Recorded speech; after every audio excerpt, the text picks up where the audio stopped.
All right, so we are beginning our in-depth studies unit on Islam.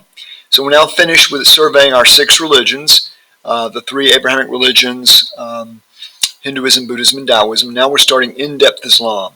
To do that, kind of get us back on track and kind of get our minds wrapped around Islam again, because it's been a while. I think the first thing we're going to do is watch this short video, Islam in brief, which I'm pretty confident you've seen before, but it's a good summary.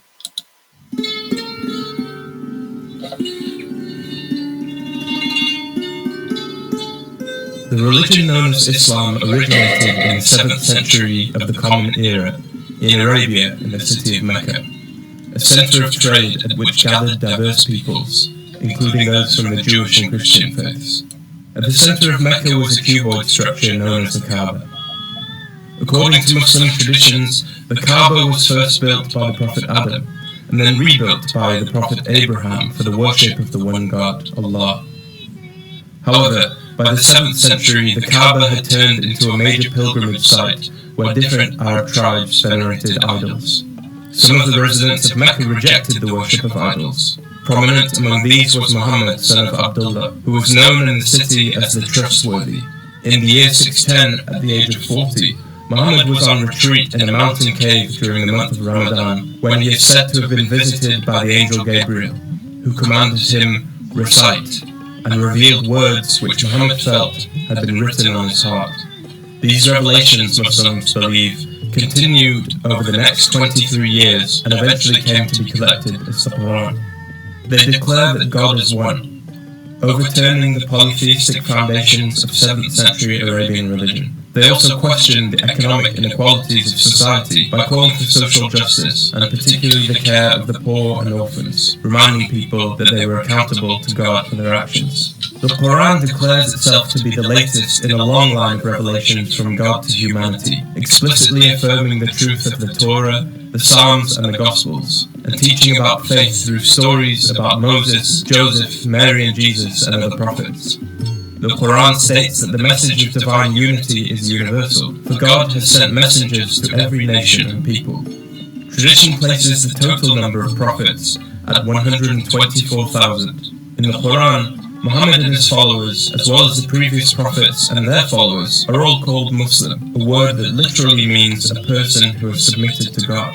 Understood in a general sense, everything in the universe is Muslim, in its submission to the Creator, silently singing his praises. Muhammad began his mission teaching to a small group of followers in Mecca, but soon found himself ostracized by the Meccan aristocracy, who were unwilling to part ways with the traditions of their forefathers.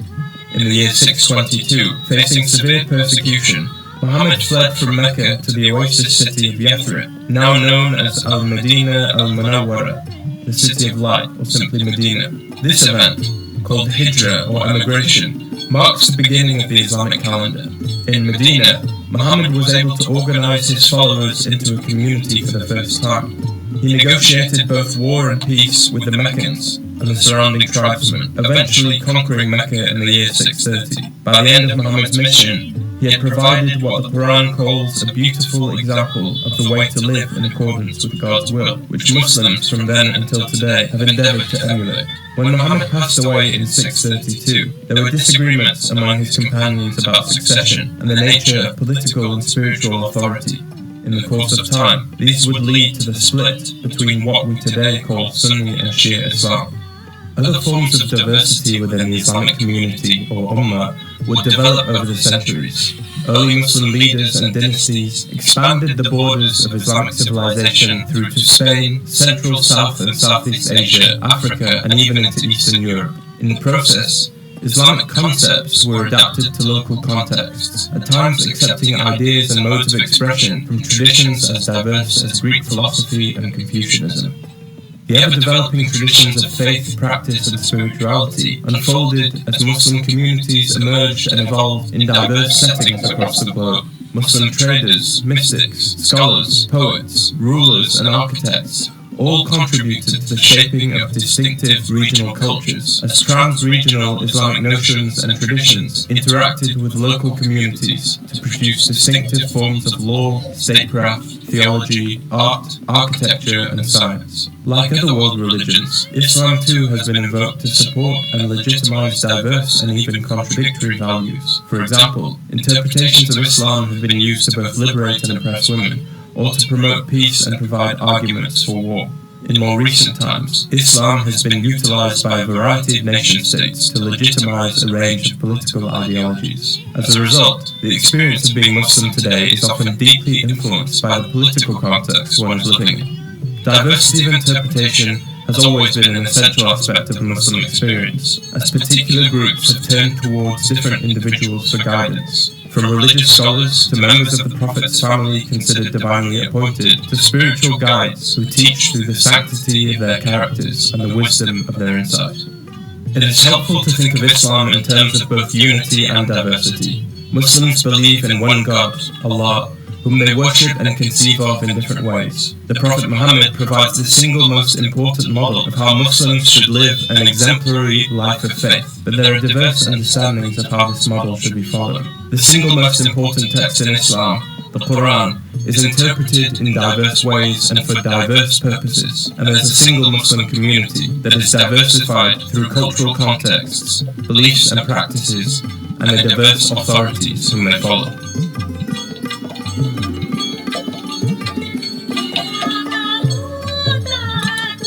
Okay, that is good stuff. And another way that we can sort of reboot Islam is to review the through question sheet, our study guide that we use for the Islam test, which I hope you certainly all still have, especially you IB students. Islam means submission, literally. Submission to what? To the will of God. What is human condition? Humans must strive to submit themselves to the will of God, for without divine guidance they are likely to stray from the path of prescribed and prohibited actions that God has set out in order to prevent moral error and to create a just society. Prescribed, do this. Prohibited, do not do this. Where are we going? For the faithful to eternal Jannah, paradise, by obedience to God's will. By disobedience to God's will, to Jahannam, which is hell, which is reserved for those whom God has decided to punish for a time for committing grave sins and not repenting. How do we get there?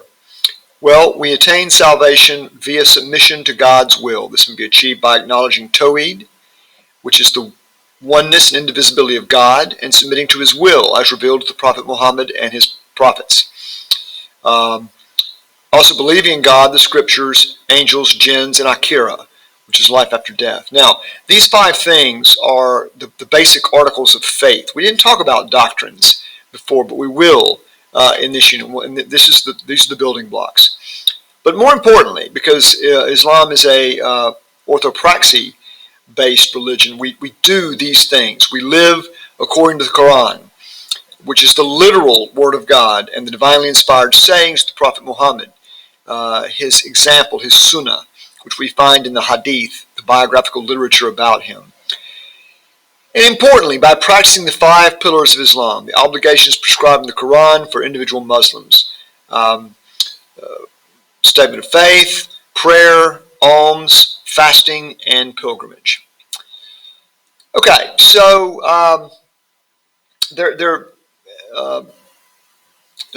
in-depth studies are different than this is a useful tool to review the 3 questions, but in-depth studies are not based on 3 questions. They're based on 5 themes: rituals, sacred text, doctrines and beliefs, religious experience, which sort of overlaps a bit with rituals, and ethics and morality.